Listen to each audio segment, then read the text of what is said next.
রাহিম, আমি তোকে ছেড়ে দিয়ে একটু বিনবাসীতে বাজনা দেই। হাতের বাজনা একটু ছেড়ে দেন, রাখবেন।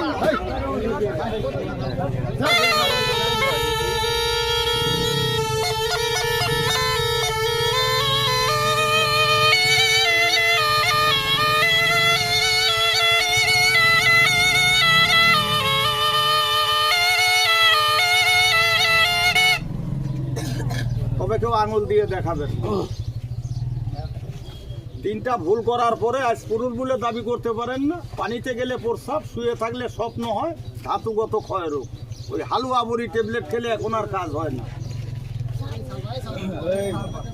আপনি একটা গাছ তুলে খাবেন বাজার, আমি গাছটার নাম বলে দিই, যদি টিটকারি না করেন চুল পেকে যাবে, দাঁত পড়ে যাবে, চামড়া ঢুলে যাবে, জীবনে কোনোদিন যৌন রোগ হবে না, পানিতে প্রস্রাব হবে না, নিঙ্গয় কোনোদিন পাথর জন্ম হতে পারবেন। তবে গাছটা খেতে হবে। আচ্ছা, গাছটারে দেখেন তো বাজান, আপনারা কেউ চেনেন নাকি? এই বাঁশিটার মতন গাছটা উঁচা হয় বাপ, গায়ের ভিতরে কিছু কাঁটা হয়, লাল লাল ফুল হয়, হাতের ছোঁয়া পায়ের বাড়ি লাগলে গাছের পাতাটা মরে যায়, বুঝে যায়। কি গাছ কয়? গাছটা কি বাংলাদেশে নাই? আচ্ছা, গাছটা কয় প্রকার আছে বাজান?